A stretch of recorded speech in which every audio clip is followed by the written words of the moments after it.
Raccoo Venture. What's up? Long time no see, as always. Today we're gonna have a childish project right now, and it's called Raccoo Venture.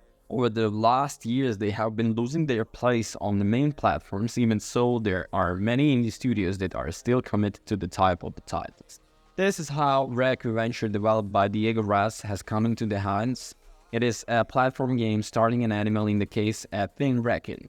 The game draws directly from the others that made history in the 90s, such as Crash Bandicoot Sly or Super Mario 64. The plot begins by telling the story of the land of Verta, which was once saved from the darkness, then to some kind of magical relics.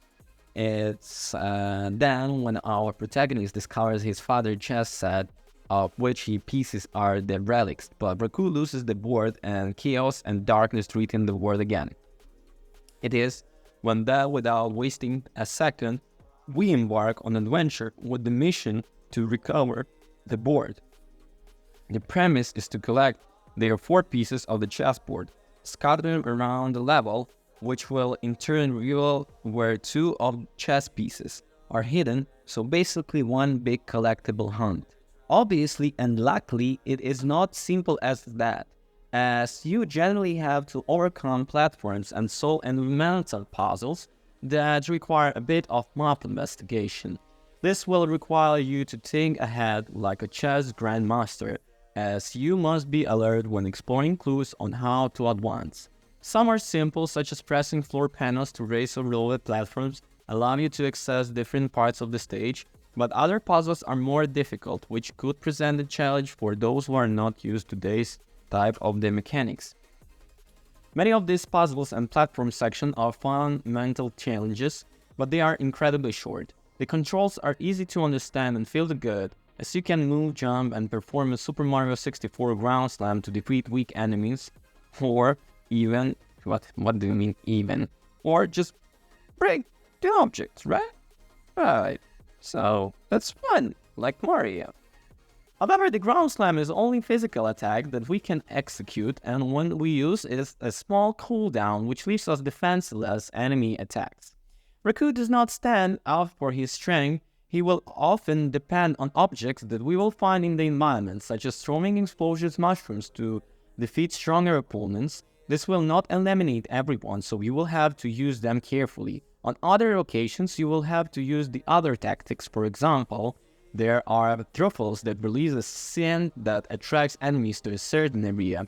We will have to use these truffles to distract them and make our way throughout avoiding the fight. Although, don't trust yourself, since the enemies can also use elements of the environment, which often makes it difficult for us to advance. In those cases, we have to stop think and like in the chess game. Well, I missed a little more fighting action throughout the game, and I would have liked Rakku, but I have to make more moves to his arsenal to give more excitement to the game. Additionally, throughout the 6-8 hour campaign, you'll see the same recurring enemies, which makes dealing with them a bit lazy. Rakku might be the last heir to the power of the Guardians, but that doesn't mean he alone in adventure. Although he is an unnecessarily good thing, at the several points you will encounter a barrier that will need to call on the help of the feather friend through the pigeon. In these sections, you'll need to switch between the 2 characters and perform various tasks, such as pressing a button or defending an enemy to make the other side of the platform available for your partner to reach. Like pigeons, Prue can only fly in short bursts, and once her stamina meter is depleted, she will plummet to the ground. This short fight is frustrating since it gives you a little margin for error, and the platforms are sometimes very narrow, so we will have to tune very well. Even time Prue appeals, which is usually every 2 levels, she completely slows down the pace of the game, although she adds something to the gameplay. It would have been better if from a certain point on she had accompanied us throughout the adventure.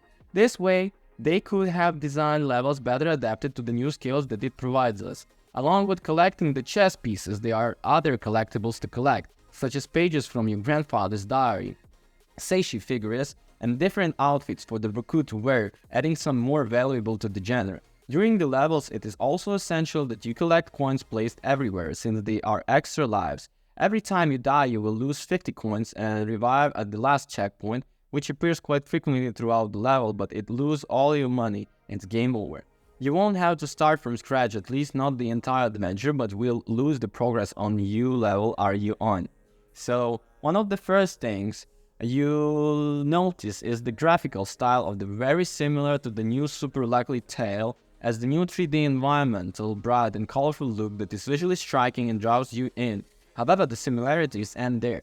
The landscape and the maps can sometimes be something generic, with very basic backgrounds such as grassy terrain or a desert wasteland.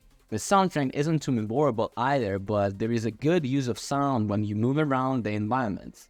Each level is very linear and doesn't have a large and open environment to explore, instead of making you travel from point to point until you reach the end of the level, much in the style of the original story of Crash Bandicoot games. While Raccoo Venture, a fixed isometric camera angle that you expect to see in 3D platformers of yesteryear, which is perfectly throughout, as it won't look strange to virtually any user. Depending on the level, it will remind you more of Super Mario 64 or Crash Bandicoot, especially in the laterized shots. The game is quite fun to play, and the puzzles are designed to make even more veteran players on the platform to make you think in the moment. So, positive points and positive ground on that. The level designs are quite balanced. There are many collectibles that extend the life of the game. At the bad points, I should say that some levels are ridiculously short. And in a summary, I should say that Raccoo Venture is the platform game starting a raccoon who must recover his grandfather's magical relics.